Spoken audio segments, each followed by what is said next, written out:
prions tous ensemble, éternel des armées, nous te rendons grâce, nous te bénissons, Seigneur Jésus-Christ, alléluia. Alors que nous venons pour le temps de ta parole, Seigneur Jésus-Christ, je te prie, Seigneur, tous ensemble, afin que nous puissions saisir ce que tu as pour nous aujourd'hui, Seigneur Jésus-Christ. Aide-moi, Seigneur, papa, à annoncer cela sans crainte ni faveur, papa. Donne-moi une onction, Seigneur, spéciale, Seigneur Jésus-Christ. Permets que je disparaisse et que toi seul paraisses, Seigneur, mon Dieu. Alléluia, papa. Oui, mes frères et sœurs, papa, qui vont entendre ce message, et même ceux-là qui nous regardent en ligne, Seigneur Jésus-Christ, qui vont entendre ce message, Seigneur, qu'ils soient touchés, Seigneur, papa, qu'ils parviennent à la repentance et qu'ils te donnent leur vie et qu'ils vivent pour toi, Seigneur Jésus-Christ, car tel est le but, Seigneur, et que car ta volonté que tous parviennent à la repentance, Seigneur, mon Dieu. Alléluia. Prends le contrôle des moments qui vont suivre, Seigneur Jésus-Christ. Et je viens maintenant par l'autorité de ton nom, Seigneur Jésus-Christ, lier tout esprit d'incompréhension, tout esprit, alléluia, de confusion, tout esprit d'incrédulité. Je les lis maintenant dans le nom de Jésus-Christ. Je les précipite dans les lieux arides, Seigneur, et je relâche ta foi, la compréhension, Seigneur, pour la gloire de ton nom, Seigneur. Et nous disons tous au nom de Jésus. Au nom de Jésus. Avec conviction. Au nom de Jésus. Alléluia. Juste avant de vous applaudir, battez les mains encore.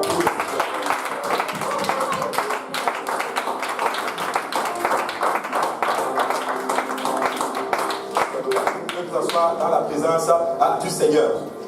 Alléluia. Le message d'aujourd'hui, je crois vraiment être dans la volonté du Seigneur. Parce que ça fait un petit bout depuis une semaine, 2 semaines que ça me trottine vraiment la tête. Et je ne savais pas vraiment dans quelles circonstances ça allait se passer, mais vraiment aujourd'hui, j'ai vraiment eu cette conviction que c'était vraiment dans cette direction que nous devions y aller. Vous savez, des fois, le Seigneur a des manières de confirmer les choses. Amen. Et je suis content vraiment de la manière dont il l'a confirmé. Amen. Aujourd'hui, en fait, si vous voulez, on va commencer une série en fait d'enseignements très importante. Et je dirais même que c'est la série la plus importante, en tout cas à mon sens. Alléluia. En fait, peut-être que je vous prends est mis en feu aujourd'hui. Alléluia. D'accord, Seigneur. Alléluia. Alléluia. Et je crois que c'est une série qui est très très importante et je crois fermement de tout que c'est vraiment si nous arrivons à saisir cela, c'est la plus importante en fait dans notre marche avec le Seigneur. Amen. En fait, ce que je vais enseigner aujourd'hui, on va commencer une série qui s'appelle La puissance de la doctrine. Que quelqu'un dise la puissance de la doctrine. La puissance de la doctrine. Amen. Alléluia. Avant tout, j'aimerais donner une déclaration. Et je crois que c'était le révérend Livingston Gate qui l'avait dit. Et c'est resté vraiment dans ma mémoire. Vous savez ce qu'il a dit un jour? Il a dit, pourquoi se rabaisser à être président de la République si tu peux être pasteur? Et moi j'aime cette déclaration. Alléluia. Mais oui, et pour lui être président de la République, c'est même se rabaisser. Hey, mais pasteur, alléluia, c'est bon. Alléluia. Mais on va lire un passage, on va se lever tous ensemble, on va lire juste un passage, nous allons nous asseoir. Amen. Alléluia. Alléluia. Donc on va lire Éphésiens chapitre 2 à partir du verset 20 à 22. Donc il est écrit, je vais attendre que tout le monde y arrive, Éphésiens chapitre 2 du verset 20 à 22. Amen. Donc, il est écrit, nous pouvons le lire ensemble. Vous avez été édifiés sur le fondement des apôtres et des prophètes, Jésus-Christ lui-même étant la pierre angulaire. En lui, tout l'édifice bien coordonné s'élève pour être un temple saint dans le Seigneur. En lui, vous êtes aussi édifiés pour être une habitation de Dieu en esprit. Amen. Je veux qu'on lise encore le verset 22 ensemble. En lui, vous êtes aussi édifiés pour être une habitation de Dieu en esprit. Alléluia. Et vous pouvez vous asseoir dans la présence du Seigneur. Alléluia. Donc, la puissance de la doctrine. En fait, cette leçon va être, si vous voulez, dispatchée, si vous voulez, comme en 4 parties. Amen. Aujourd'hui, nous allons étudier la première partie qui est très fondamentale justement dans notre marche. Probablement qu'il y a peut-être d'autres doctrines dans les Écritures, mais je crois que ces 4 doctrines que nous allons étudier sont les doctrines, en d'autres termes, fondamentales qu'on voit justement dans les Écritures. On voit que l'Église du Nouveau Testament est fondée, en d'autres termes, sur ces doctrines-là. Amen. Et ça, c'est vraiment important. Mais avant, j'aimerais dire ceci, c'est que chacun de vous, vous avez déjà entendu, en d'autres termes, le mot doctrine. Qui a déjà entendu le mot doctrine? Si tu ne l'as jamais entendu, je l'ai dit au début. Alléluia. Donc nous avons déjà entendu, en d'autres termes, c'est quoi une doctrine? Mais moi, à mon sens, avant de rencontrer le Seigneur, le mot doctrine a toujours eu une connotation négative. quand on dit que quelqu'un est dans une doctrine, ou du moins que tu as un esprit très doctrinal. Vous comprenez ce terme-là? Ça a toujours eu une connotation négative. Et on ne le voyait même pas un peu, on ne le voyait pas, genre, moi je ne le voyais pas dans le sens comme je le vois aujourd'hui. Amen. Mais regardez ce qui se passe, c'est que souvent, quand quelque chose est mystérieux, ou mauvais même d'ailleurs, on dit, oh, que ça c'est une doctrine. Amen. Souvent ils disent, quand quelqu'un est juste trop carré, trop dans un truc, on dit que non, il a un esprit trop doctrinal. On le dit souvent ceci. Mais voilà ce que la Bible dit. On va aller dans Matthieu chapitre 7, versets 28 et 29. Matthieu chapitre 7, versets 28 et 29. Je vous en prie, s'il y en a un qui veut prendre des notes, prenez des notes, parce que ça va beaucoup vous aider. Amen. Donc il est écrit, nous lisons, après que Jésus eut achevé ses discours, la foule fut frappée de sa doctrine, car il enseignait comme ayant autorité et non pas comme leur scribe.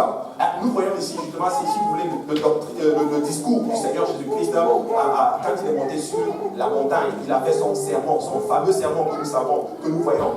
Dans Matthieu 5, vous voyez peut-être les béatitudes, et dans Matthieu 6, ça continue, et ça continue aussi dans Matthieu 7. Et à la fin de Matthieu 7, la Bible dit que quand il a fini son discours, la Bible dit que les gens ont été frappés de sa doctrine. C'est écrit clairement, ils étaient frappés de sa doctrine. Donc Jésus était donc doctrinal. Donc vous voyez que ça a l'air bizarre. Donc on dit que doctrine, ça a une connotation négative, mais la Bible est en train de nous dire que les enseignements de Jésus, les gens étaient frappés par sa doctrine. Et je regardais en d'autres termes, le mot doctrine ici en grec, c'est le mot didache. Didache, qui veut dire un enseignement, littéralement. Et dans une deuxième définition, c'est traduit littéralement par une doctrine aussi. Un enseignement qui concerne quelque chose. Ou une autre définition dit, c'est l'action d'enseigner. N'est-ce pas? Maintenant, dans une autre définition, dit que dans une assemblée des chrétiens, parler ou enseigner ce qui distingue d'autres façons de s'exprimer en public. Donc, quand nous enseignons là, c'est comme si on est en train de parler d'une doctrine. Amen. Maintenant, regardez ce que la Bible dit dans Jean chapitre 7, à partir du verset 15 et 16. Donc, Jean chapitre 7, 15 et 16. La Bible dit ceci. Les Juifs s'étonnaient, disant, comment connaît-il les Écritures, lui qui n'a point étudié? Jésus leur répondit, ma doctrine n'est pas de moi, mais de celui qui m'a envoyé. Donc, nous voyons ici, je crois que le mot doctrine n'a pas forcément une connotation négative, mais notre Seigneur Jésus-Christ lui-même l'a utilisé. Il dit ma doctrine. En d'autres termes, ce que j'enseigne ne vient pas de moi, mais de celui qui m'a envoyé. Donc, pour ceux-là qui ont été catalogués pendant très longtemps d'être des gens doctrinaux, amen, laissez-moi vous dire que c'est bon. Moi, on m'a toujours catalogué comme ça. On dit, oh, tu es trop dans ta doctrine, tu es trop doctrinal. Mais je ne dis pas, c'est vrai, je suis doctrinal. C'est vrai, c'est une doctrine. Ce que j'enseigne est une doctrine. Amen, c'est une doctrine. Maintenant, donnons une définition du mot doctrine. Que veut dire doctrine? Quelqu'un peut essayer? Ouais, interagir un peu. Doctrine. J'ai une définition, vous en faites pas. Donc, vous pouvez essayer. Comment?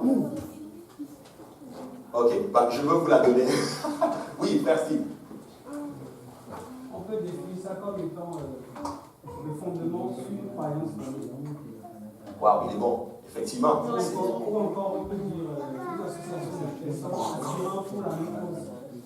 Bon, je vais donner ma définition. Mais c'est pas mal, il est un peu dans le courant de l'affaire. Mais c'est vraiment bien essayé. Mais regardez, c'est la définition que j'ai trouvée.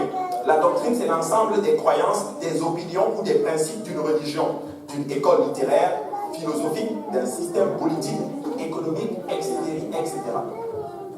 Donc c'est si tu veux, l'ensemble des croyances qui caractérisent, si tu veux, un groupe bien donné ou une religion bien donnée.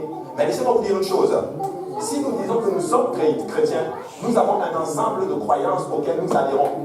C'est une doctrine. Donc si quelqu'un vient vous dire, oh, mais vous êtes doctrinal, ou du moins ta doctrine, dis-lui, oui, je suis doctrinal, mais ma doctrine vient de la doctrine de Jésus. Amen. Je suis de la doctrine de Jésus.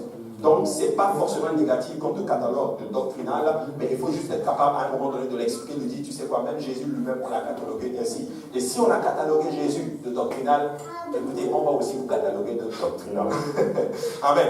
Mais regardez ce que la Bible dit justement dans Actes chapitre 2, verset 42. La Bible dit ceci. Ils persévéraient dans l'enseignement des apôtres, dans la communion fraternelle, dans la fraction du pain et dans les prières. La crainte s'emparait de chacun d'eux et il se faisait beaucoup de prodiges et de miracles par les apôtres. Tenez-vous bien. L'enseignement, le mot enseignement ici, c'est quoi? C'est le mot doctrine. Amen. Donc, les apôtres, les premiers chrétiens, ils persévéraient dans quoi? Dans l'enseignement des apôtres. Bizarre. Ce n'est pas le même passage que nous avons lu dans Éphésiens chapitre 2 en début. Nous sommes fondés sur le fondement des apôtres et des prophètes. Jésus-Christ lui-même étant la pierre angulaire. Et la Bible enseigne que lorsque l'église primitive a commencé, les gens persévéraient quoi? Dans la doctrine que les apôtres enseignaient. Donc ce que les apôtres enseignaient, c'est dans ça que les gens persévéraient. Et devinez quoi? Les apôtres ont tout appris de qui? De notre Seigneur Jésus. Ainsi, en tant qu'enfants de Dieu, en tant que chrétiens, nous devons persévérer dans la doctrine des apôtres. Amen. Pourquoi? Parce que les apôtres sont ceux-là qui ont reçu les enseignements du Seigneur Jésus-Christ et c'était leur devoir de transmettre, en d'autres termes, cette doctrine-là au fil du temps. Et devinez quoi? Ils l'ont fait.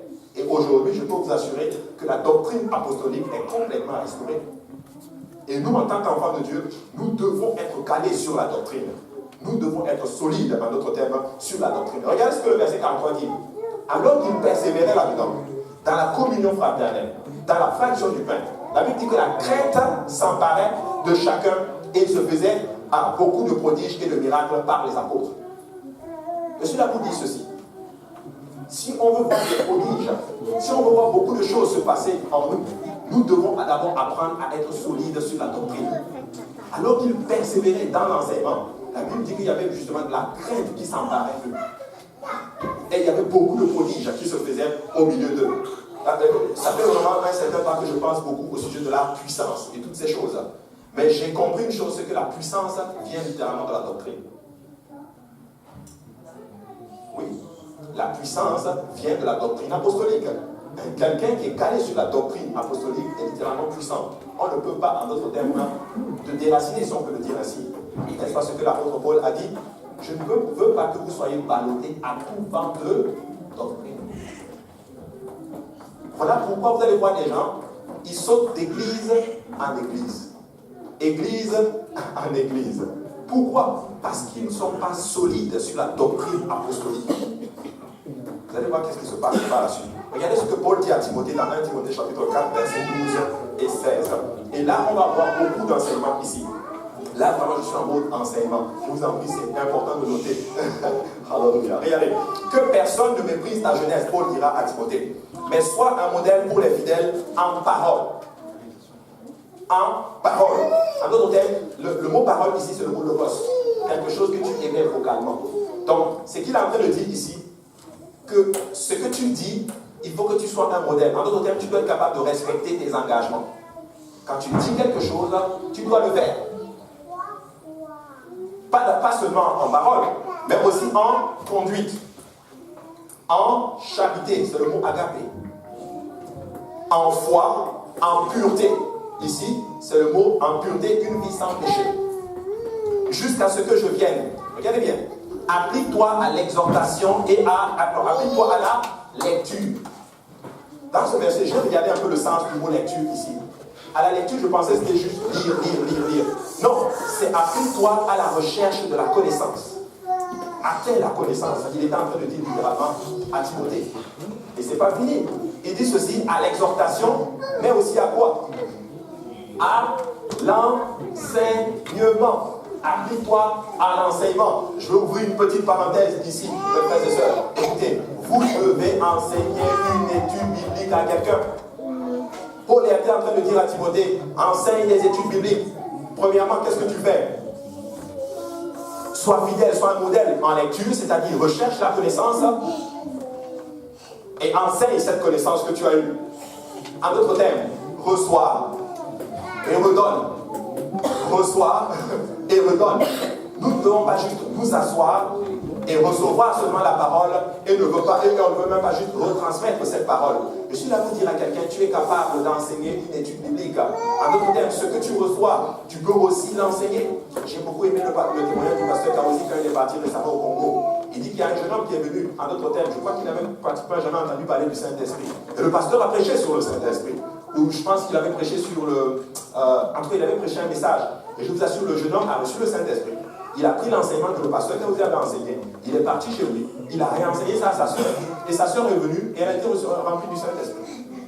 Je suis là pour dire, ce que tu reçois, tu peux aussi le retransmettre. Donc Paul était en train de dire à Timothée, il faut que tu t'appliques quoi à la lecture, donc recherche la connaissance, exhorte, mais il faut que tu enseignes aussi. Amen. Nous devons être capables d'enseigner. Nous pouvons suivre quelqu'un avec ce que nous recevons. Écoutez, si tu reçois, et que tu ne redonnes pas, laisse-moi te dire qu'à un moment donné, tu vas stagner. Tu vas enfler de connaissances et peut-être que tu vas gonfler et peut-être que tu vas t'exploser. Alléluia. Ainsi, nous devons atteindre la connaissance. Regardez ce qu'il dit. Il dit, ne néglige pas le don qui est en toi et qui t'a été donné par prophétie avec l'imposition des mains dans l'assemblée des anciens. Occupe-toi de ces choses, donne-toi tout entier à elles, afin que tes progrès soient évidents pour tous. Wow! Il dit, occupe-toi de ces choses, donne-toi tout entier à ces choses, afin que tout le monde voit tes progrès. Alléluia. Écoutez, je suis en train de dire à quelqu'un aujourd'hui, il faut que tu arrives à une place et qu'on voit qu'on me dise que non, tel a quitté un point A pour être à un point B. Il a maturé, il a progressé, il est capable de prendre soin d'une âme. Qui peut me donner en d'autres termes la définition de la maturité? La maturité, ça se voit au niveau de quand tu commences à prendre soin des autres. Là, tu deviens mature. Ça, c'est un des signes de maturité. Amen. Nous devons aspirer à l'enseignement. Et je suis là, nous pouvons tous enseigner. Ce que tu reçois, tu peux prendre quelqu'un et dire, écoute, moi je vais t'enseigner une étude biblique. En passant, si tu veux vraiment expérimenter la puissance, la grâce, la connaissance, l'onction et les dons spirituels, évangélise et enseigne. Je vous assure, tu vas atteindre un niveau que tu ne vas jamais imaginer. Amen. Donc c'est ce qu'il a dit. Il dit, afin que tes progrès soient évidents pour tous. Il dit, veille sur toi-même et sur ton enseignement. Ainsi, il est en train de lui dire ceci, oui, tu enseignes, mais veille sur ton enseignement. Veille que ta vie est conforme à ce que tu enseignes, littéralement. Il dit ceci, car en agissant ainsi, tu te sauveras toi-même et tu sauveras ceux qui t'écoutent. Donc, ce que j'enseigne, je dois m'assurer que ma vie est conforme à ce que j'enseigne. Parce que je sauverai ceux-là qui m'écoutent. Et vous savez quoi, je me sauverai moi aussi. Amen. Donc je suis là pour dire à quelqu'un, il est temps à un moment donné pour toi de te lever et peut-être prendre une charte en d'autres termes et dire, tu sais quoi, je vais aller enseigner quelqu'un. Mais oui, je vais prendre une charte, je vais prendre en d'autres termes, je vais même acheter le manuel, je vais lire ma Bible, je vais prier, je vais demander de l'onction au Seigneur parce que je sais que Dieu m'a donné ce talent. Je vais aller enseigner quelqu'un. Regardez ce que la Bible dit. Dans Daniel chapitre 12, verset 3. Certains d'entre nous connaissons ce verset. Regardez ce que la Bible dit dans Daniel chapitre 12, verset 3. Il dit ceci. Il dit, ceux qui auront été intelligents brilleront comme la splendeur du ciel. Et ceux qui auront enseigné la justice à la multitude brilleront comme les étoiles à toujours et à perpétuité. Oh, ça, là-bas. Regardez ce qu'il dit. Il dit, ceux qui auront été intelligents, ils brilleront comme la splendeur du ciel. Je ne sais pas si vous avez déjà vu la splendeur du ciel, mais ça brille, c'est beau, c'est juste magnifique. Il dit, et ceux qui auront enseigné la justice à la multitude, qu'est-ce qu'ils feront? Ils brilleront comme les étoiles à toujours, mais aussi à perpétuité. Non seulement, pas maintenant, à toujours. Écoutez, moi j'appelle ça vérité au carré. Quand il dit à toujours, c'est que c'est à perpétuité. Il dit à toujours, et puis il ajoute encore perpétuité. Écoutez, moi je suis content quand j'enseigne une étude biblique. Quand je prends ma Bible et que je vais enseigner une étude biblique, je vous assure, honnêtement, je pense toujours à ce Daniel 3, 12, 3. À chaque fois que je prends ma Bible et que je me retrouve dans la maison de quelqu'un, j'enseigne, c'est ce verset-là qui vient toujours dans ma tête. Un jour, tu vas briller comme la splendeur. du ciel. Alléluia. Parce que c'est ce que le Seigneur a déclaré. Regardez, 2 Timothée chapitre 4, verset 1 à 4. Dis à ton voisin, il va quelque part. Le Seigneur, il va quelque part. Regardez, 2 Timothée chapitre 4, verset 1 à 4. La Bible dit ceci. Je t'en conjure devant Dieu et devant Jésus-Christ qui doit juger les vivants et les morts, et au nom de son apparition et de son royaume. Prêche la parole, insiste en toute occasion, favorable ou non, reprend, censure, exhorte avec toute douceur et en instruisant. Car il viendra un temps où les gens ne supporteront pas la saine doctrine. Alléluia. La saine doctrine. Ça veut dire quoi? Ça veut dire qu'il y a une doctrine qui n'est pas saine. Mais ayant la démachaison d'entendre des choses agréables, ils se donneront une foule de docteurs selon leurs propres désirs. Oh, il est en train de dire qu'un temps viendra où certains ne voudront même pas entendre la bonne doctrine. Ils vont se créer leur propre docteur. Ils vont se créer leur propre pasteur. Ah, c'est toi mon pasteur. Prêche-moi ce que je veux entendre. Mais oui, c'est prophétique, c'est ça. Écoutez, ça vous fait penser à quel temps? Le temps dans lequel nous sommes.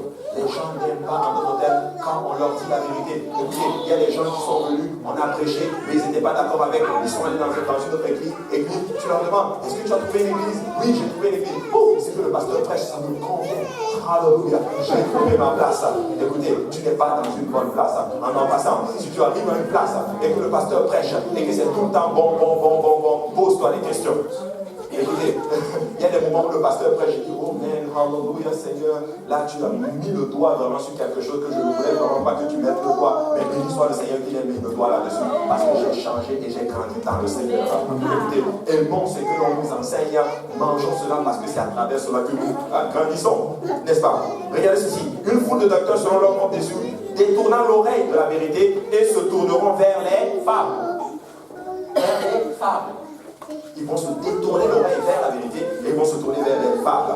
Ainsi, il y a une bonne doctrine et il y a une mauvaise doctrine. Mais regardez ce que la Bible dit justement au niveau de la doctrine. Qui connaît Howard Goss? Qui connaît Howard Goss? Non, vous ne pouvez pas me dire que vous ne connaissez pas Howard Goss. Le frère Jonathan connaît Howard Goss. C'est qui Howard Goss? C'est celui qui a fondé l'église pentecôtiste unie. Alléluia. C'est le tout premier surintendant de l'église pentecôtiste unie. C'est lui, Howard Archibald Goss. Écoutez, c'était un des assemblées de Dieu. Mais à un moment donné, quand le Seigneur a commencé à nous donner la révélation sur l'unicité de Dieu, c'est là justement que ça a donné en d'autres termes le United Pentecostal Church. Mais regardez ce qu'il a déclaré concernant la doctrine. Il a dit ceci. Il a dit, je perds un peu le fil. Il a déclaré qu'il y a 3 choses auxquelles les gens seraient prêts à se rallier. La première chose, c'est à une personnalité. Et si c'est le cas, nous avons choisi Jésus. Le deuxième cas, c'est une organisation. Et si c'est le cas, nous avons choisi l'Église. Et le troisième cas, c'est une doctrine. Il dit qu'il y a 3 choses par lesquelles les gens seront prêts à se rallier. Donc, une personnalité, une organisation, et le troisième point, c'est la doctrine. Et regardez ce qu'il dit. Il dit de ces 3, c'est la doctrine qui est la plus grande capacité à retenir la loyauté de ses partisans. Alléluia. Donc, l'Église du Nouveau Testament doit être capable d'être solide littéralement sur la doctrine apostolique. Voilà pourquoi nous allons enseigner la doctrine dure comme fer. De cette chair sera prêchée la doctrine apostolique.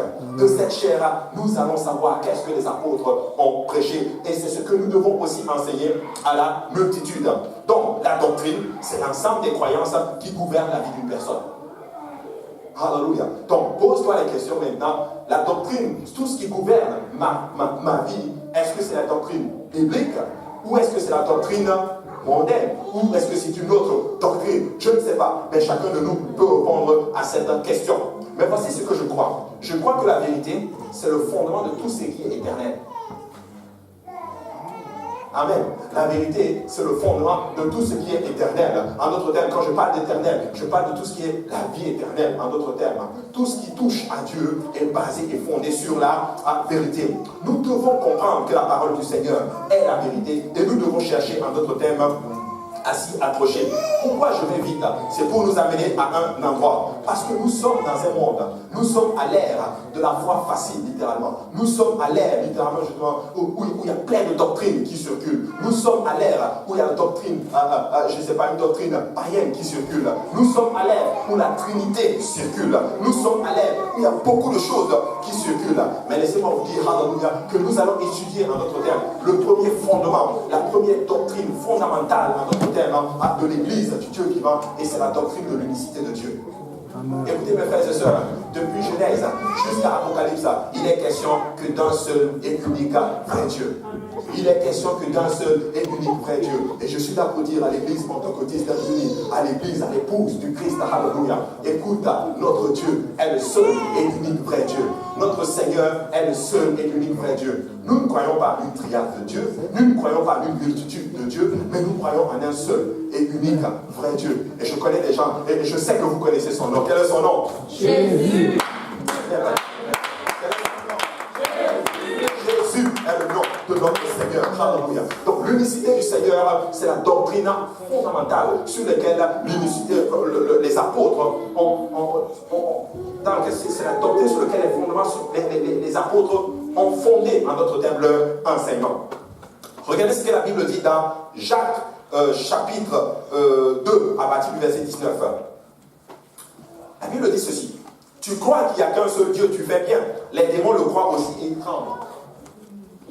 Ça veut dire que même les démons croient qu'il n'y a qu'un seul Dieu. Vous vous rendez compte? Et je ne sais pas s'il y a eu des gens qui ont écouté vendredi en furie là. Mais j'ai beaucoup aimé l'enseignement du frère Caleb. Parce qu'il a dit quelque chose, je ne sais pas si beaucoup l'ont vu. Vous l'avez vu? C'était quoi?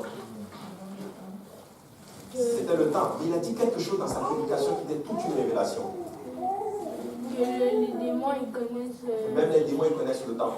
Parce que les démons, ils disent, es-tu venu nous tourmenter avant le temps? Donc même les démons savent qui est à la fin des temps. Amen. Il a dit ça, j'ai fait wow. Même le pasteur me dit que lui-même n'a jamais vu ça. Écoutez, la vérité sort de la bouche des enfants. Amen. Donc, en tant qu'enfant de Dieu, si nous négligeons et que nous commençons à dire, oh, parce qu'il y a des enfants de Dieu qui ne croient même plus qu'à la fin des temps. On va juste là. Il y a une chanson même qui dit qu'on ira tous au paradis. On ne va pas aller tous au paradis, frères et sœurs. Amen. Mais il y a un seul Dieu. Regardez, Deutéronome chapitre 6, verset 4. La Bible déclare ceci: écoute Israël, l'Éternel notre Dieu est le seul éternel. En d'autres termes, j'ai envie de dire, écoute, Église pentecôtiste unie de l'Est, Église de l'Est, et l'Éternel notre Dieu est le seul et unique vrai Dieu. Écoutez, ce passage-ci, on appelle cela le schéma Israël. Ça s'appelle, c'est le schéma, c'est un fondement, en d'autres termes, dans la culture juive. Ici, le mot écoute, c'est shama. Shama, ça veut dire ceci: écoute, entends ou obéis à. En d'autres termes, il est en train de dire, Israël obéit au fait que l'Éternel, notre Dieu, est le seul éternel. Ce n'est pas un de plusieurs, de groupes, mais c'est un numérique. Et j'aime la version anglophone qui dit, écoute, Israël, l'Éternel, notre Dieu, is one. C'est-à-dire, il est un, indivisible. Il n'y a pas deux dieux, il n'y a pas trois dieux, mais Jéhovah, l'Éternel, est un. Jéhovah, le Seigneur, est un. Regardez ce que la Bible dit. Peut-être pas la Bible. Le schéma Israël, c'est le texte principal de la liturgie juive. Il est composé de 3 extraits de la Torah. On le récite matin et soir, accompagné de bénédictions. En d'autres termes, les Juifs, matin, quand ils se lèvent, il va dire le schéma Israël. Écoute, ô Israël, l'Éternel, notre Dieu, est le seul et unique Éternel. Le soir, avant de coucher, il va dire, l'Éternel, notre Dieu, est le seul et unique Éternel. Écoutez, j'aimerais arriver à une place où nos enfants apprennent ceci, où nous-mêmes, nous connaissons ceci.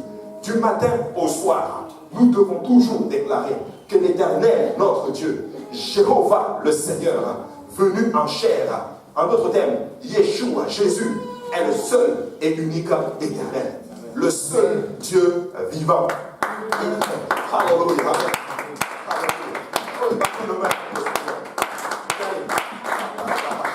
journée. Écoutez, il dit qu'il s'agit sans doute de la plus célèbre prière juive de notre liturgie. Elle débute par 6 mots hébreux très célèbres. Shema, Israël, Adonai, Elohim, Adonai, Erab. Je parle hébreu maintenant. Écoute Israël, l'Éternel, notre Dieu, est le seul, l'Éternel, notre Dieu, l'Éternel est un. J'aime cette définition. Écoutez, même les plus éloignés de la religion, parmi nous, les connaissent. Ces mots sont récités 2 fois par jour, matin et soir. C'est la toute première prière que les enfants apprennent à l'aube de leur éducation juive. C'est aussi cette phrase que récite une personne qui va mourir ou celle qui accompagne un mourant. Écoutez, mes enfants là, ma femme souvent à la maison, à chaque fois elle dit, Élisée, l'Éternel notre Dieu est, ils font ça.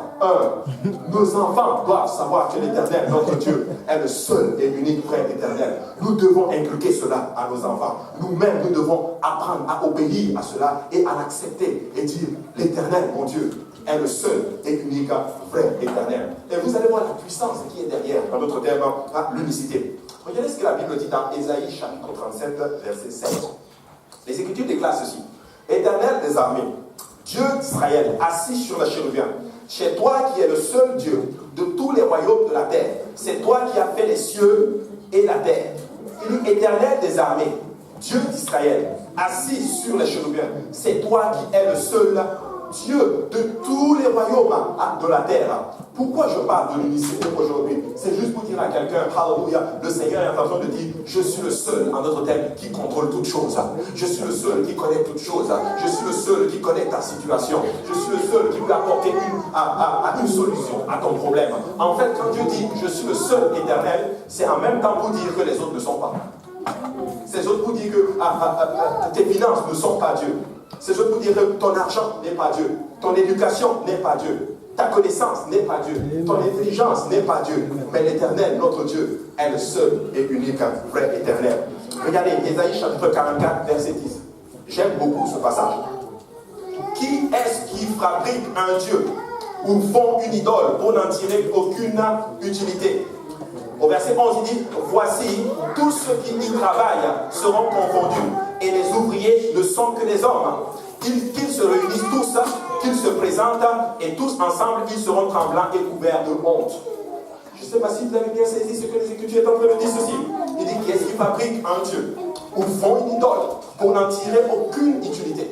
Il est en train de dire que ceux-là qui font des idoles, pour tirer aucune utilité, seront tous confondus.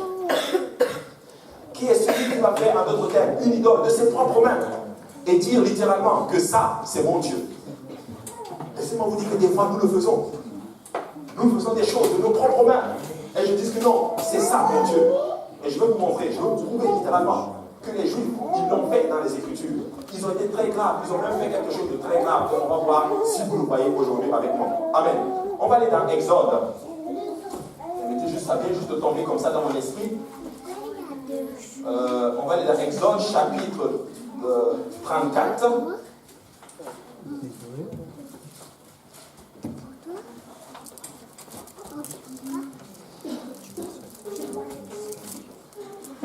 Je vais juste voir si je l'ai ici.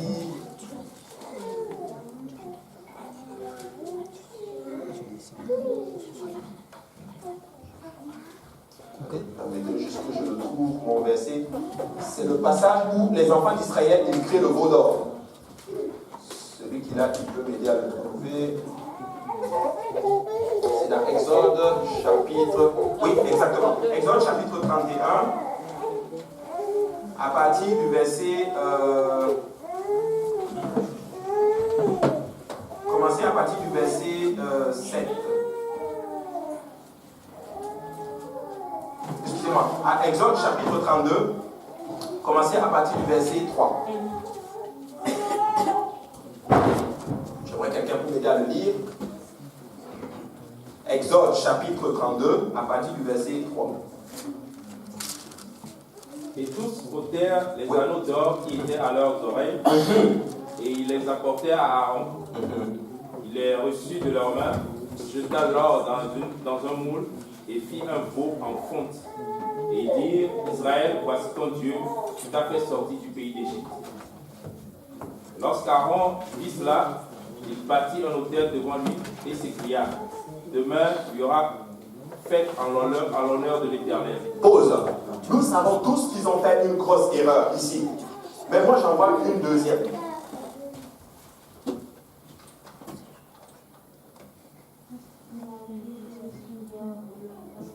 Ils ont appelé le veau d'or l'Éternel.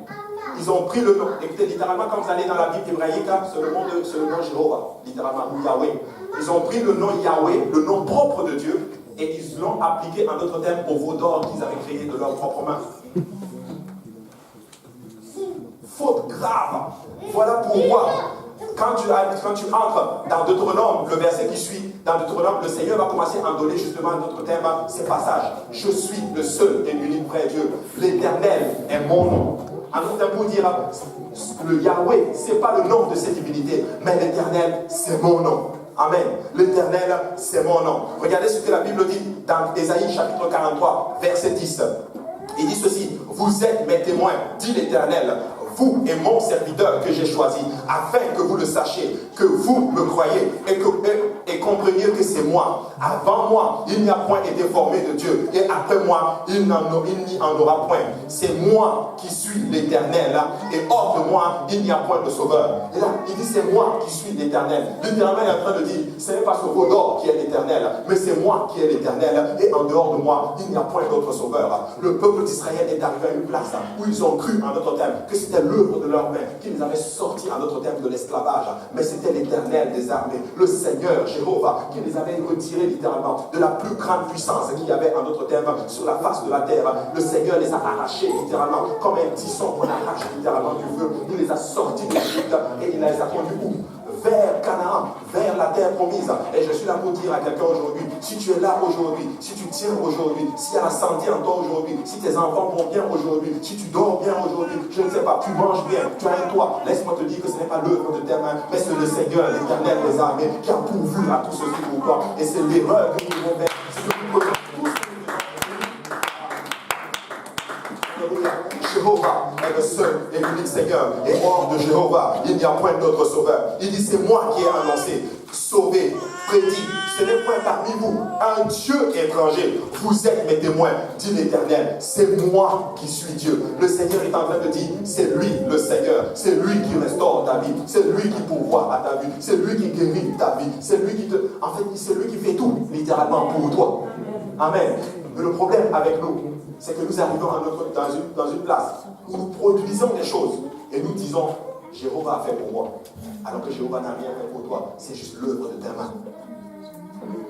Alléluia. Regardez, Deutéronome 4, verset 34 dit ceci. Fut-il jamais un Dieu qui essaya de venir prendre à lui une nation, du milieu d'une nation, par des épreuves, des signes, des miracles et des combats à main forte et à bras étendus et avec des prodiges de terreur, comme l'a fait pour vous l'Éternel, votre Dieu en Égypte et sous vos yeux. Tu as été rendu témoin de ces choses, afin que tu reconnusses que l'Éternel est Dieu et qu'il n'y en a point d'autre.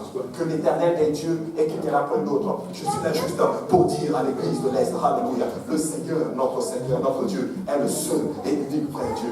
Nous ne croyons pas en une trinité, nous ne croyons pas en deux dieux, en trois dieux, en quatre dieux, mais nous croyons en un seul et unique vrai Dieu. Et son nom c'est Jésus. Amen. Son nom c'est Jésus-Christ. Alléluia. Écoutez, on va avancer un peu. Regardez ce que la Bible dit dans 2 Samuel 7, 22.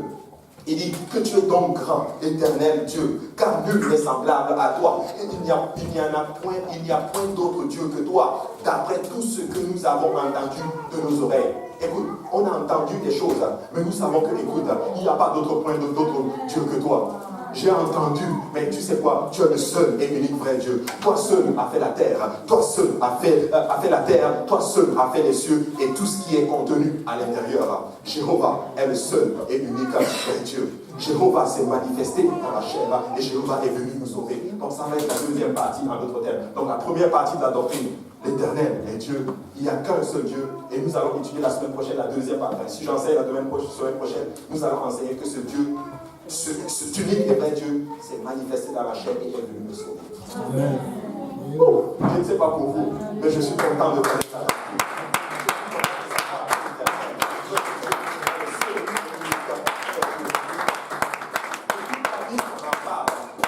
on parle que de ce seul et unique vrai Dieu. Jéhovah est le seul. Jéhovah est le Seigneur. Et c'est ce que les Israélites faisaient. Et ça, c'était une faute grave. Et beaucoup d'entre nous le font aujourd'hui. Ils créaient des choses. Ils prenaient le nom de l'Éternel et ils attribuaient à l'œuvre de leur main. Voilà pourquoi, quand vous allez dans les Écritures, vous allez voir quand le Seigneur parle, il dit je suis le seul et unique vrai Dieu. L'Éternel est mon nom. Pour dire non, vous prenez mon nom et vous le donnez à d'autres divinités. Non, ce n'est pas leur nom, mais mon nom c'est éternel. Vous savez, Jéhovah veut dire éternel. Celui qui subsiste par lui-même, celui qui est saint par lui-même, celui qui n'a ni commencement ni fin. En fait, n'essaie juste pas de comprendre. Il n'a ni commencement ni fin.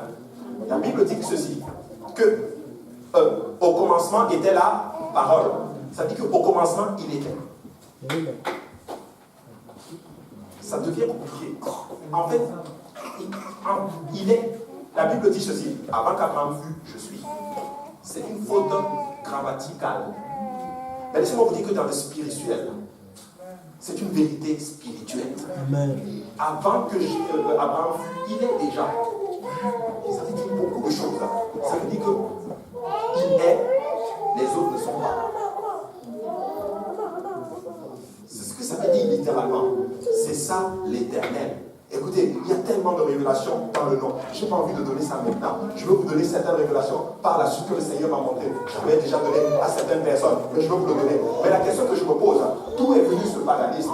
D'où est venu en notre terme que les gens ont commencé à adorer des triades de Dieu, des divinités qui ne sont même pas des divinités, des idoles, si on peut le dire ainsi.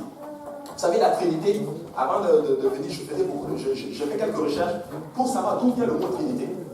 En passant, quand tu entres dans la Bible, le mot Trinité n'existe même pas. Ni le concept d'ailleurs. Amen. Quand tu rentres dans la Bible, il n'y a juste qu'un seul concept. Un seul et unique vrai Dieu. Le seul et unique qui a sauvé Israël. Le seul et unique qui a pourvu pour Israël. Le seul qui est unique qui est le Saint d'Israël. Le Rédempteur d'Israël. Le Sauveur d'Israël. Le pourvoyeur d'Israël. Il est le seul et unique.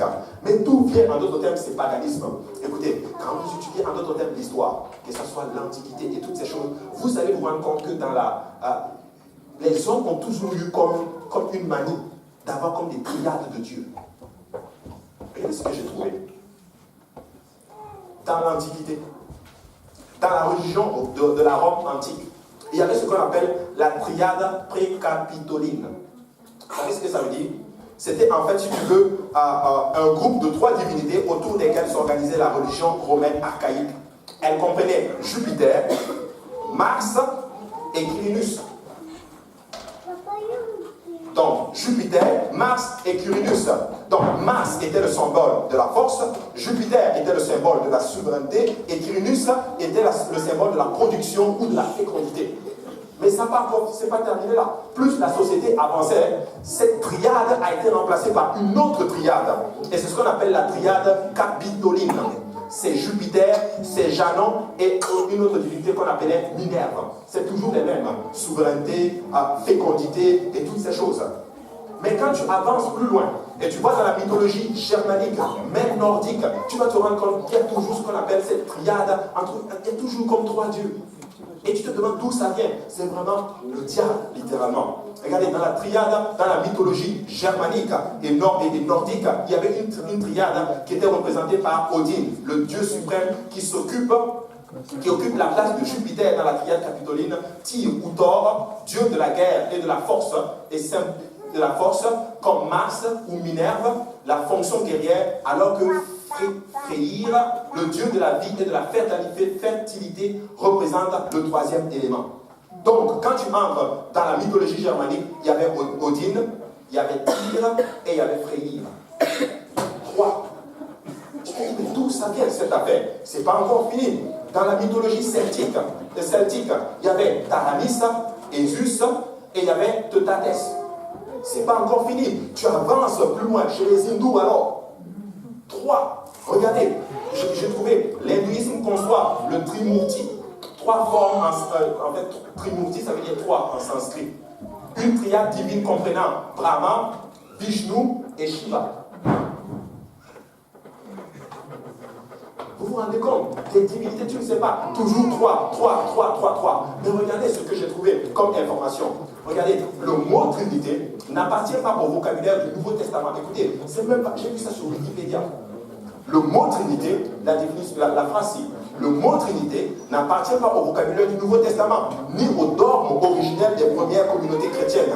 Cependant, en Matthieu 28, 19, Jésus de Nazareth dit: allez, faites de toutes les nations des disciples, les baptisant au nom du Père, du Fils et du Saint-Esprit. Et ils ont utilisé cela avec le paganisme et toutes ces choses-là. Ils ont créé, comme on appelle, une sorte de trinité. Regardez ce que le dit. Il dit le mot grec 3, utilisé à propos de 3 personnes divines pour la première fois dans les écrits de Théophile d'Antioche, c'est Tertullien qui introduit le terme trinitas dans le lexique théologique latin. C'est avec l'arianisme au début du 5e siècle qu'entre la polémique et l'usage du mot. Mais avant cette période, aucun chrétien ne croyait à la Trinité. C'est sur Wikipédia que j'ai trouvé cela. Avant cela, aucun chrétien ne croyait à la Trinité. Ça veut dire ceci: les doctrines ont enseigné qu'un seul et unique vrai Dieu. Ils ont enseigné que Jéhovah était le seul et unique vrai Dieu. C'était les Juifs, alléluia. Certains d'entre eux, certainement, ils n'étaient pas des Juifs. Mais laissez-moi vous dire une chose: ils connaissaient la doctrine juive. Ils connaissaient le chemin d'Israël. Ils savaient que l'Éternel, le Dieu, notre Seigneur, alléluia, est le seul et unique vrai éternel. Et laissez-moi vous dire que certains peut-être ne l'ont pas compris tout de suite. Mais à la fin, quand Jésus a ressuscité, certains d'entre eux ont eu la révélation que ce Jésus-là était, en d'autres termes, la manifestation en chair de Jéhovah. Pour une fois, nous avons vu Jéhovah en chair. Voici pourquoi la Bible déclare que Jésus-Christ est l'image du Dieu invisible.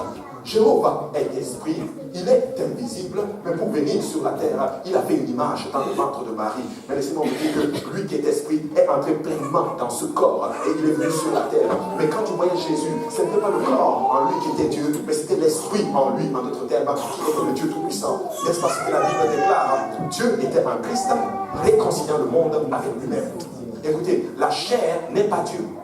Quand tu vois Jésus, la chair, c'est ce qu'on appelait fils. La chair n'est pas divine. C'est une chair comme la mienne, comme la tienne et la mienne. Mais l'esprit qui habitait cette chair était la plénitude du Dieu vivant. C'était le Saint-Esprit dans sa plénitude qui habitait le corps de Jésus-Christ.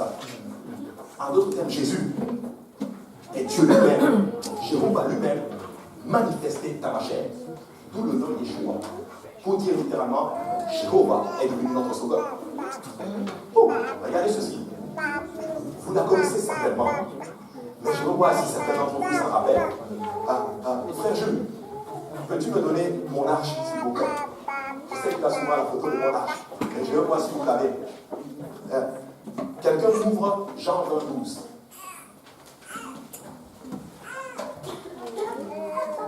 Jean 12. Est-ce que je cherche un lecteur ou une lectrice? Elle est la Bible. Alléluia. Jean 12. Qui peut me dire ce que c'est ça? C'est l'arche de l'Alliance. Quelqu'un peut me lire Jean 12? Oh, vous la connaissez celle-là. Jean 12. Et elle vit 2 anges vêtus de blanc assis à la place où avait été couché le corps de Jésus, l'un à la tête, l'autre aux pieds. Attendez, 2 anges, l'un à la tête et l'autre aux pieds. 2 anges, l'un à la tête et l'autre aux pieds. 2 anges, l'un à la tête et l'autre aux pieds. 2 anges, l'un à la tête, l'un aux pieds. Mais entre ici, qu'est-ce qui se passait? C'était l'Éternel lui-même qui apparaissait. En d'autres termes, celui qui est allé à la croix, c'était Jéhovah. C'était l'Éternel lui-même qui est allé à la croix. En d'autres termes, un ange ici, un ange à ses pieds. Jésus était juste en train de leur dire, vous savez quoi? Je suis l'Éternel des armées. C'est moi qui suis allé à la croix. En passant, je ne sais pas s'il faut que je la donne ici. Aïe, aïe, aïe, aïe, aïe. Ok, on va la laisser pour la semaine prochaine, n'est-ce pas? Mais je vais vous la donner quand même. Je l'ai donnée à l'autre terme quand j'enseignais la dernière fois. Mais écoutez, nous savons que le nom propre du Seigneur, c'est Jéhovah, n'est-ce pas? Nous savons que dans la Bible hébraïque, c'est Yahweh. Donc c'est Y-H-W-H. Ok. Le Y, si vous voulez, c'est Yod. C'est dans l'alphabet hébreu, c'est Yod. Et le H, c'est He. W, c'est Wow, et le H, c'est He aussi. Tenez-vous bien, le Y, c'est le symbole, si vous voulez, des mains, en fait, en hébreu. Le He, c'est le symbole de l'esprit. Le He de la fin, c'est aussi le symbole de l'esprit. Et on se posait la question, pourquoi il y a deux He? C'est tout simple. Le Saint-Esprit de l'Ancien Testament, c'est le même qui est venu dans le Nouveau Testament. Et tenez-vous bien, le Wow, le W, c'est le symbole des clous. Des clous. Donc, les mains, donc l'esprit s'est fait chair et ses mains ont été clouées à la croix. En d'autres termes, dans le nom de l'Éternel, l'Évangile y était. Voilà pourquoi le diable fait tout pour cacher le nom. Les gens qui refusent le nom de Jésus, tu t'es fait avoir. L'évangile est là-dedans. Et le diable a vu ceci. Voilà pourquoi, quand Jésus a été crucifié à la croix, qu'est-ce qui a été marqué? Jésus de Nazareth, roi des Juifs. Quand tu prends la littération, qu'est-ce qui est écrit? Yahweh. C'est Yahweh qui était à la croix. Jésus, c'est l'Éternel des armées. C'est le seul et unique vrai Dieu qui est venu littéralement nous sauver. Écoutez, je suis là pour dire à l'Église du reste. Nous savons qui est notre Seigneur. Nous savons qui est ce Jésus-Christ. Alléluia. Jésus-Christ est le seul et unique vrai Dieu. Écoutez, c'est une doctrine sur laquelle les apôtres ont prêché dur comme fer. Nous ne sommes pas des trinitaires. Nous ne croyons pas à une pléiade de divinité ou quoi que ce soit, mais nous croyons en un seul, unique et unique vrai Dieu. Ça veut dire ceci, que quand j'ai un problème, je crie à ce unique et vrai Dieu seulement. Écoutez, ceux-là qui croient à la Trinité, des fois, ils ont du mal à prier. Beaucoup de mal. Je connais quelqu'un, une personne qui disait justement qu'elle priait au Père, ensuite elle priait au Fils, ensuite elle priait au Saint-Esprit. Elle priait des fois au Père, elle dit, oh, le Fils ne va pas être content. Elle va prier au Fils, oh, mais le Saint-Esprit alors. Mais laissez-moi vous dire une chose. Dieu est esprit. Et il est aussi saint. Voilà pourquoi nous l'appelons le Saint-Esprit. C'est juste sa qualité physique et sa qualité morale que nous mettons ensemble. Maintenant, le Saint-Esprit, pour sauver sa créature, devait venir en chair. Parce qu'il devait verser un sang pur pour vous et moi. L'Esprit n'a pas de sang. Il fallait qu'il vienne en chair. Il a formé une chair. Et cette chair, c'est la chair, on l'appelait fils. Cette chair n'est pas Dieu. Cette chair, si vous voulez, a été conçue, a eu un commencement. Mais l'Esprit n'a pas de commencement. Alléluia. Donc la chair de Jésus n'était pas Dieu. Mais c'est l'Esprit qui était en lui, qui était le Dieu Tout-Puissant. C'est cette chair qui a été donnée à la croix. C'est cette chair qui a été crucifiée pour notre salut. Amen. Donc nous devons comprendre ces choses. Alléluia.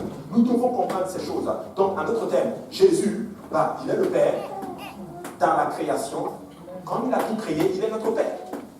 Mais pour nous sauver, il fallait qu'il vienne en chair. Il a été fils. Et dans la consolation, Jésus n'est pas là physiquement aujourd'hui avec nous.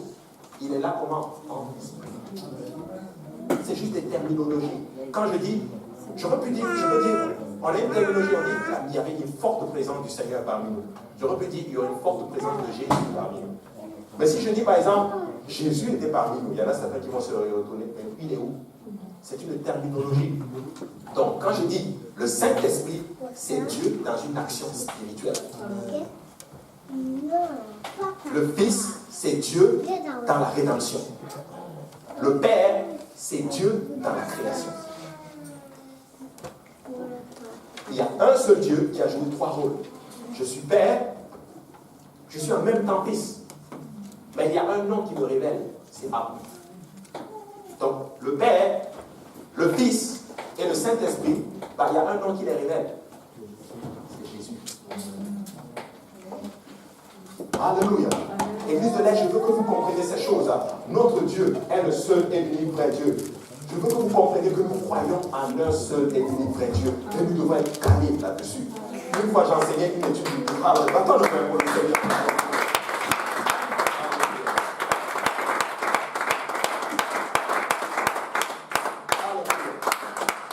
Une fois j'enseignais une étude biblique et à l'étude biblique c'était chaud. C'était vraiment chaud. Parce qu'à un moment donné on est tombé dans la connaissance de Dieu, la connaissance de Dieu. Et là, la personne me dit, non, c'est la même chose. Je dis, non, ce n'est pas la même chose. Parce que je connais la définition de la Trinité. La Trinité dit ceci, il y a Dieu le Père, Dieu le Fils et Dieu le Saint-Esprit. Il y a déjà un problème ici. Le terme Dieu le Fils n'existe pas dans la Bible. Il y a le Fils de Dieu, mais il n'y a pas le terme Dieu le Fils. Pourquoi? Parce que le Fils n'est pas Dieu. Le Fils a été conçu. Amen. Le Fils a été conçu.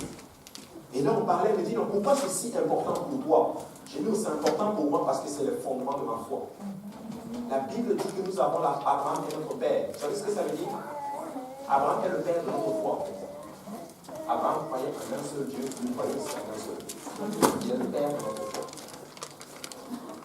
Amen. C'est important de comprendre ces choses parce que la Bible déclare que, or, la vie éternelle consiste à te connaître, toi, le seul et unique vrai Dieu, et celui que tu as envoyé, Jésus-Christ. Ça veut dire que si tu dois me connaître dans mon unicité, dans ma plénitude, dans mon essence, et tu dois me connaître aussi justement dans l'œuvre et dans tout ce que j'ai fait pour toi. Amen. Regardez ce que Jésus lui-même enseigne dans Marc chapitre 12 à partir du verset 29. On vient poser la question à Jésus. Quel est le plus grand des commandements? Voici la réponse du Seigneur Jésus. Écoute Israël, le Seigneur notre Dieu est l'unique Seigneur. Le Seigneur notre Dieu est l'unique Seigneur. Waouh! Extraordinaire. Pourquoi Jésus a enseigné ceci? Parce que Jésus lui-même est conscient que c'est le fondement, en d'autres termes, de notre foi. Quelqu'un qui ne sait pas que son Dieu est un, quand il a un problème de vie, il va aller voir d'autres solutions. Mais quand tu sais que ton Dieu est un, ça réduit littéralement ta zone de consultation, si on peut le dire ainsi. J'ai un seul Dieu à qui je peux aller.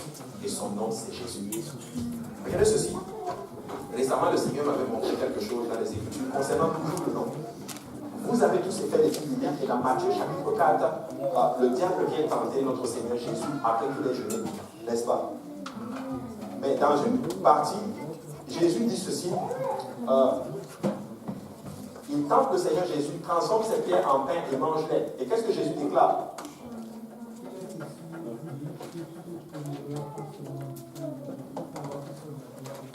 Amen. De toute parole qui sort de la bouche de l'Éternel. C'est ce que Jésus déclare. Mais ça, c'est une parole qui se trouve où? Dans le livre de Deutéronome. Mais dans le livre de Deutéronome, ce n'est pas écrit comme cela. Parce que si Jésus est Dieu manifesté dans la chair et que le diable tente, il va citer quoi? La parole Tectus. Mais quand tu vas justement dans Deutéronome, c'est écrit que l'homme ne vivra pas de pain cela, mais de toute parole qui sort de la bouche de Yahweh. C'est ce qui est écrit. Dans la Bible, c'est ce qui est écrit. Je pense que c'est dans Deutéronome chapitre 8. On va le lire. Donne-moi Deutéronome 8, 3, je crois. S'il vous plaît. Deutéronome 8. Est-ce que c'est bien ça? C'est bien ça? Ok. Tu peux le lire sur l'ange. On commence à partir du verset 3. Il t'a humilié, il t'a fait souffrir de la faim et il t'a nourri de la manne. Car tu ne connaissais pas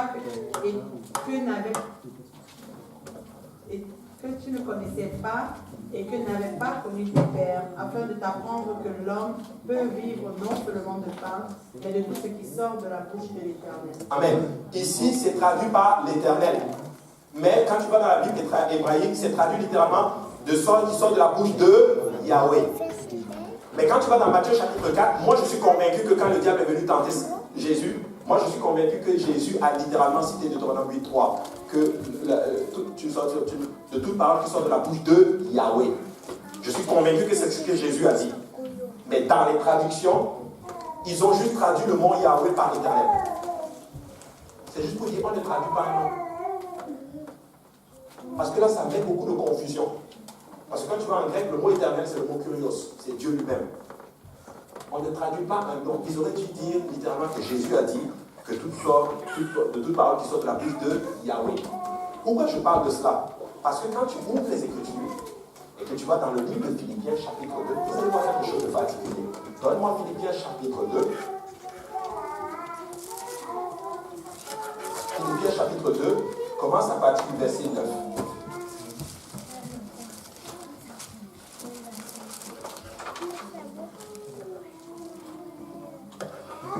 Celui qui l'a, il peut le lire. C'est pourquoi aussi Dieu l'a souverainement élevé et lui a donné le nom qui est au-dessus de tout nom, afin qu'au nom de Jésus, tout genou fléchisse dans les cieux, sur la terre et sous la terre, et que toute langue confesse que Jésus-Christ est Seigneur à la gloire de Dieu le Père. Vous savez, dans cette page, c'était traduit aussi, à le verset 11, et que toute langue confesse que Jésus-Christ est Seigneur. Mais quand vous allez dans la Bible hébraïque, ou plutôt dans la Bible en hébreu, plutôt dans la Bible orthodoxe, je m'excuse, c'est pas comme ça que c'est écrit. C'est écrit et que toute langue confesse que Jésus-Christ est Yahweh. Amen. Que Jésus-Christ est Yahweh. Ils sont en train de dire littéralement, Jésus-Christ est le Seigneur de gloire manifesté dans la chair. Jésus-Christ n'est pas une part quelconque d'une trinité quelconque. Il n'est pas un subalterne d'une trinité quelconque. Il n'est pas le fils d'un Dieu quelconque. Mais laissez-moi vous dire que Jésus-Christ, c'est Dieu lui-même manifesté dans la chair pour que nous puissions avoir la vie éternelle. Voilà pourquoi quand les gens venaient voir le Seigneur Jésus-Christ, ils leur disaient, mais qu'est-ce qui est le plus facile à faire?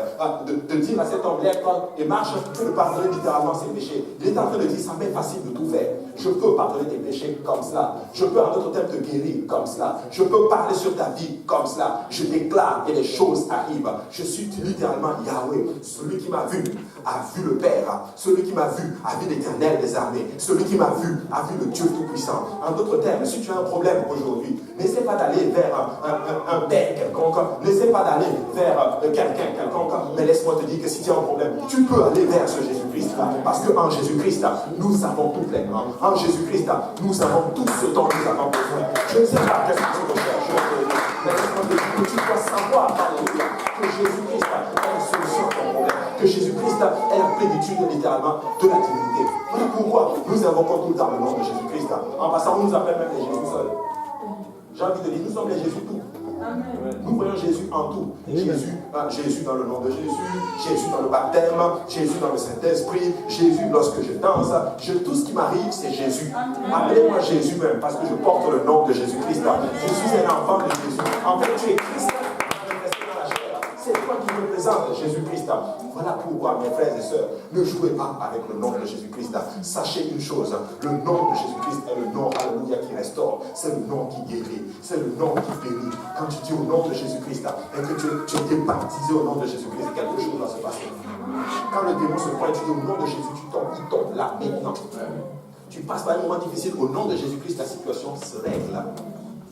Nous devons comprendre que Jésus est le Seigneur. Jésus est Seigneur.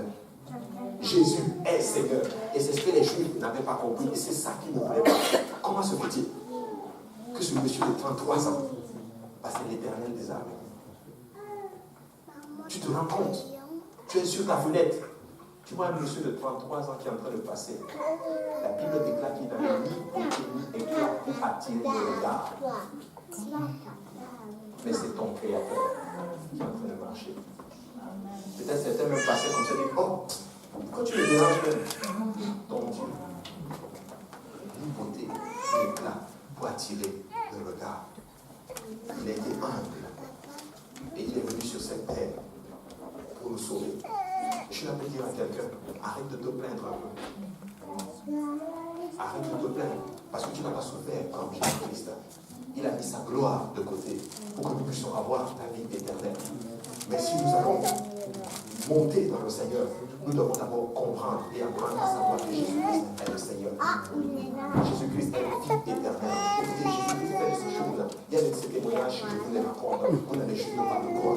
Mais laissez-moi dire que c'est encore possible. Ce Jésus performe encore des miracles. Mais le peuple qui connaît son Dieu fera des exploits. Le peuple qui connaît son Dieu fera des exploits. Peut-être que ça ne va pas, mais j'ai un Dieu sur lequel je m'appuie et il s'appelle Jésus-Christ. Peut-être que c'est difficile, mais j'ai un Dieu sur lequel je m'appuie. Peut-être que l'immigration même veut me mettre dehors, mais j'ai un Dieu sur lequel je m'appuie. Peut-être que financièrement c'est très difficile, mais j'ai un Dieu qui est le Dieu qui a fait des places.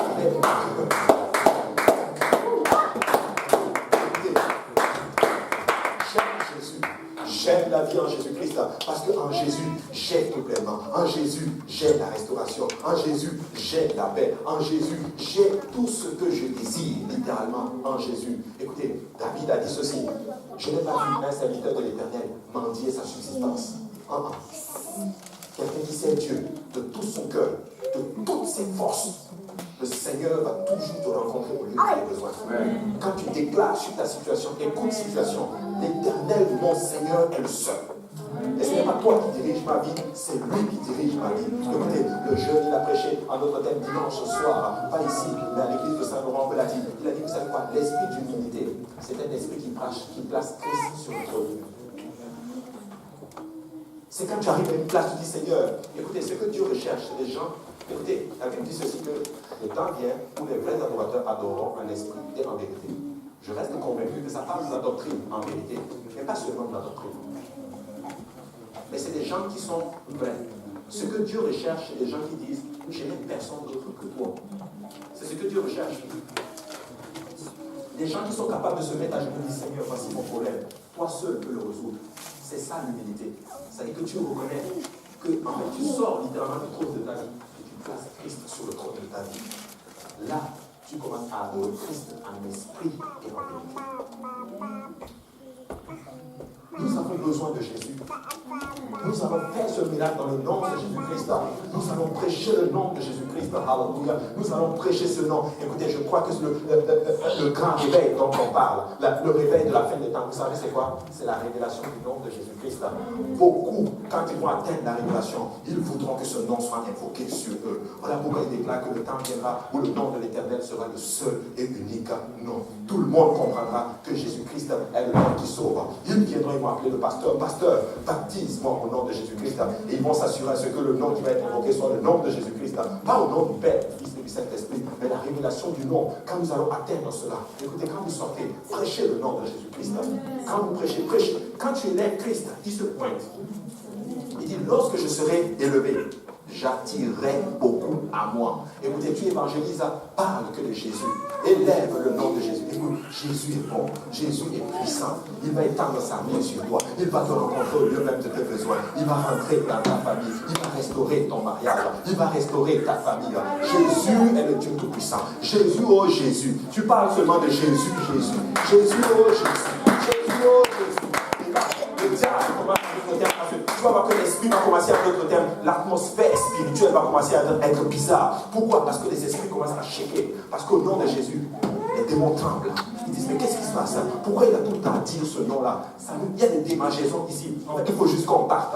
Parce qu'au nom de Jésus-Christ, tout genou fléchira. Les péchés vont fléchir les genoux. Les démons vont fléchir les genoux. Écoutez, sur vos enfants, invoquez le nom de Jésus-Christ. Chaque matin, avant qu'ils aillent à l'école, au nom de Jésus-Christ, je t'envoie, alléluia, dans ces camps de formation. Mais tu es couvert du sang de Jésus. Son nom est invoqué sur toi. Oh. Amen. Quelqu'un doit prendre une voix et dire, mon Dieu est le seul et unique vrai Dieu. Mon Dieu est le seul et unique vrai Dieu. Mon Dieu est le seul Seigneur.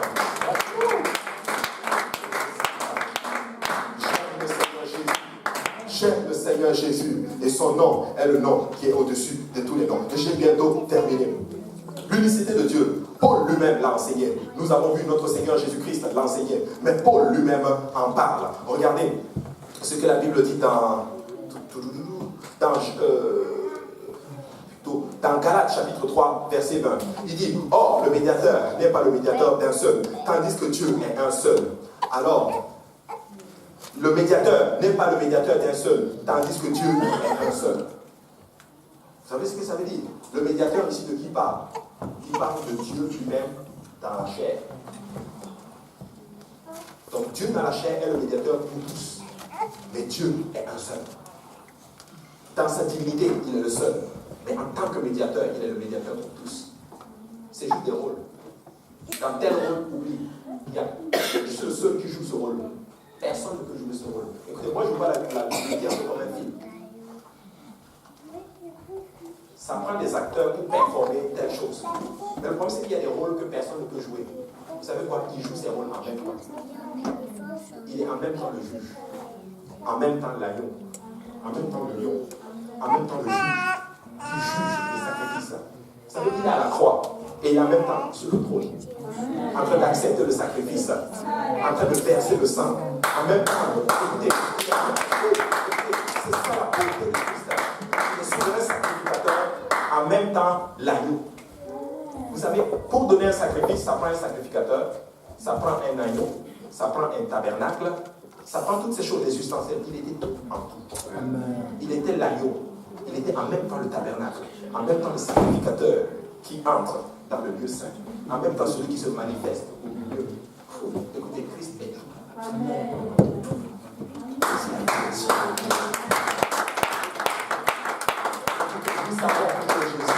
Nous savons qui est l'Éternel. Alléluia. Il a tout fait ça en même temps. Et regardez, Jérémie Bossé avait dit quelque chose qui avait frappé mon esprit. Christ, il est en train de créer sa créature. Et en même temps, il est à la croix, en train de payer pour le prix du péché de cette créature. Mais oui, parce qu'il est dans le temps, il est dans le futur, en même temps dans le présent et en même temps dans le passé. Voilà pourquoi quand tu donnes ta vie à Christ, même si ton passé est croche, tu sais ce qu'il fait? Il va dans le passé.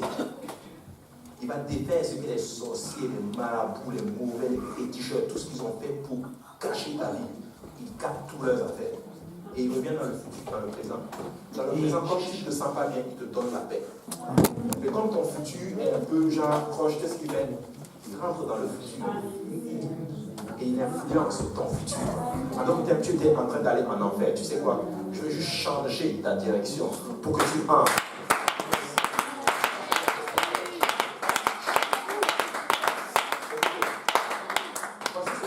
De ce Jésus-là, alors que j'étais en train, dans ma soutane, en train d'aller justement dans cette mosquée, Christ m'avait vu en train de prêcher ce message. Amen. Il m'a vu en train de prêcher ce message. Parce que je connaissais moi, tu as perdu. Mon futur est glorieux. Alléluia. Mon futur est dans les mains de Christ. Mes enfants serviront le Seigneur. Ma postérité serviront le Seigneur. Alléluia. Mes parents ils sont déjà sauvés. Ils sont là, ils sont là. Je ne les vois pas, mais ils sont là.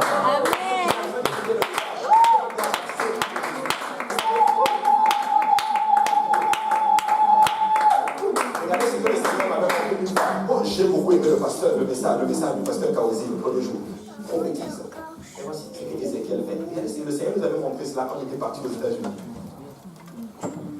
Il dit, prêche aux eaux. N'est-ce pas?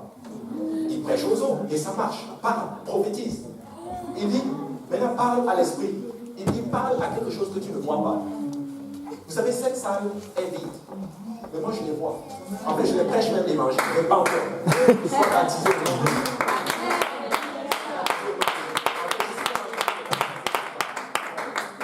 Je suis là pour dire à quelqu'un, parle à ton futur. Déclare les choses. Prophétiser, c'est parler sous inspiration. Mais parle pas selon ton propre inspiration. Il dit prophétise la parole. Je suis là pour dire à quelqu'un, parle la parole sur ta situation. Est-ce que tu es malade? La parole de Dieu déclare. Non, tu ne pourras pas, tu vivras. Déclare la parole. Pas ta propre parole, mais déclare tes choses, la parole du Seigneur sur ta situation. Laisse-moi te dire, alléluia, que quelque chose va se passer. Parce que la parole de Dieu, elle est vivante, elle est tranchante, plus tranchante qu'une épée à double tranchant. C'est que celui qui parle la parole va certainement voir des choses. Alléluia. L'Éternel, notre Dieu, est le seul et l'unique vrai Dieu. Quand tu réalises cela, ça change littéralement ta façon de vivre et même ta façon de prier. Écoutez, il a déjà fait ce réveil. C'est dans l'esprit. C'est dans l'esprit. C'est même déjà là. Ma mère, elle est assise là. Elle est assise, ma soeur est assise ici. Elle est en train de danser, en train de parler en langue. Mon père, lui, est en train de prier tous les gens. Il est en train de les chants, les dirigeants de chants. Alléluia. Et écoutez, est-ce qu'il y a des gens qui veulent des choses? Parlez juste là. Isaac a dit, je suis en train de danser là, ici, là. Il est en train de sauter là. Jeremiah, il est en train de... Je ne sais pas ce qu'il est en train de faire. Alléluia. Je ne sais pas ce qu'il déclare les choses. Alléluia. C'est déjà là. Et quand tu dis comme ça, tu es juste en anticipation. C'est déjà fait. Alléluia. Mes études, c'est déjà fini. Je suis même en train de, je ne sais pas moi, je ne sais pas, qu'est-ce que vous recherchez? Le salut des membres, ils sont déjà là, hallelujah, Fabiola, tu vois, même moi je te vois déjà en train de parler en d'autres langues. Amen. Je vois les Seigneurs c'est réglé. Vois ça comme ça, là, c'est eux qui le disent, mais dans l'esprit c'est fini. Parce que la volonté du Seigneur, alléluia, c'est qu'une famille soit ensemble en train de servir l'Éternel, alléluia. Écoutez, c'est déjà fait. Déclare la parole du Seigneur sur ta vie. Et je vais vous dire pourquoi. Parce qu'il est le seul et unique vrai Dieu. Et c'est ça la qualité d'un Dieu. C'est ça les prérogatives d'un Dieu. C'est ça les attributs d'un Dieu. Il peut tout faire à n'importe quel moment. Quand il veut, il fait les choses comme il le désire. C'est ça qui montre qu'il est Dieu. Alléluia. Déclare les choses. Quelqu'un doit juste parler à sa situation. Déclare, c'est déjà fait. C'est déjà fait. Dans le nom de Jésus-Christ. Dans le nom de Jésus-Christ. Écoutez, il y a des choses que je ne sais même pas. Il y a des choses que j'ai envie de dire, mais je n'ai même pas envie de le dire en même temps. Mais j'ai envie de dire à quelqu'un, tu sais quoi? Dieu l'a fait. Dieu l'a fait. Dieu l'a fait. Dieu l'a fait. Je vais vous dire pourquoi. Parce qu'il est Dieu. Il y a une chose que le Seigneur aime. Il aime prouver qu'il est Dieu. Il va juste montrer à sa femme, pas à cause de tes biens, pas à cause de tes capacités, mais il va juste montrer à sa femme, tu sais quoi, c'est moi son Dieu. Et je suis capable de tout faire. Même s'il est détruit, je peux le restaurer. Même s'il est cassé, je peux le raccommoder comme s'il n'était même pas cassé.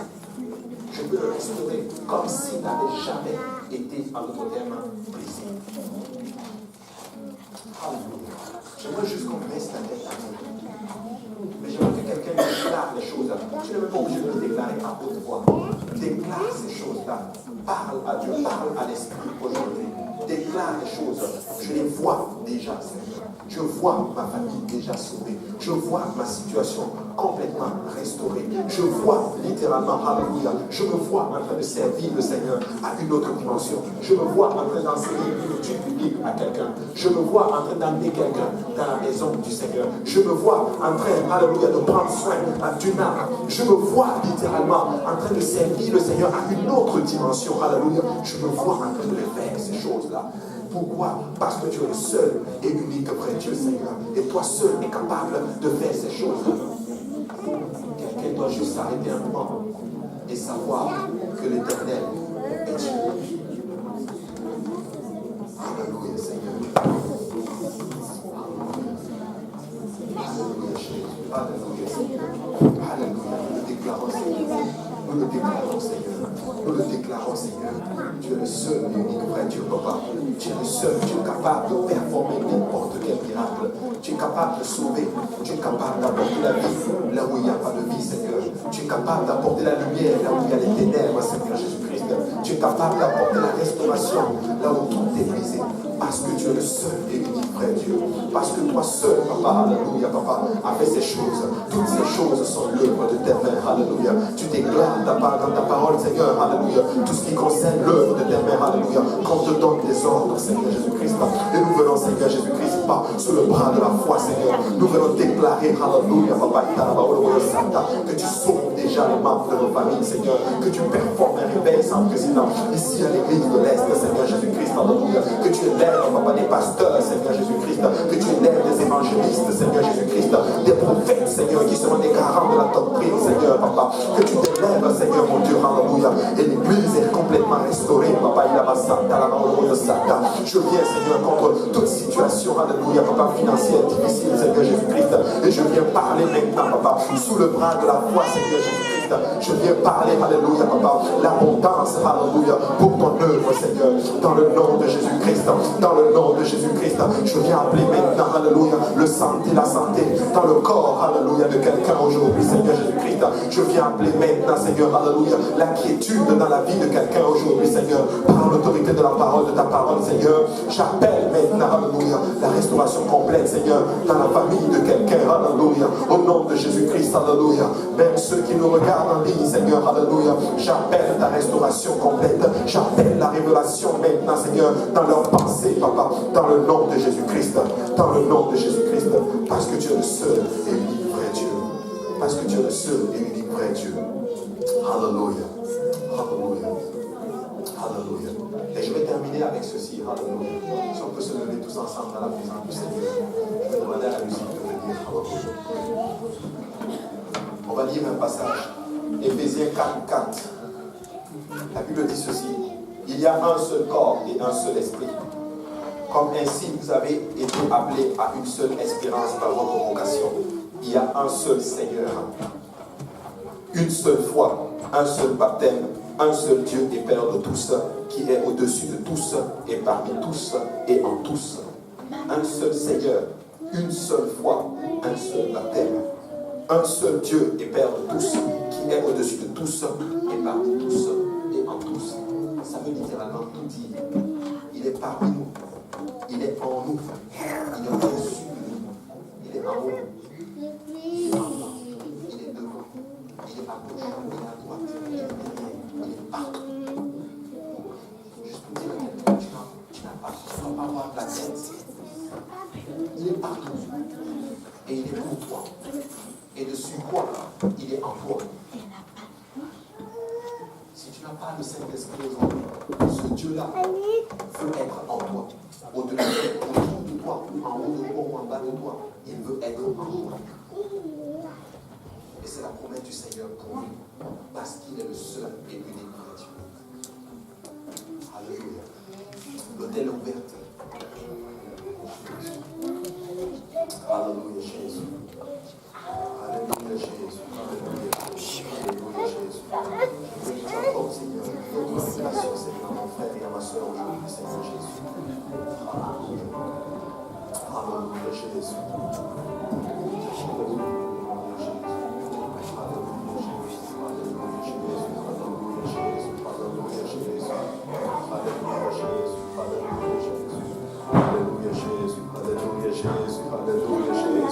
Je reconnais, Papa, alléluia, que tu es le seul et unique Dieu, Seigneur. Je reconnais que toi seul est Seigneur sur toute la terre, Papa.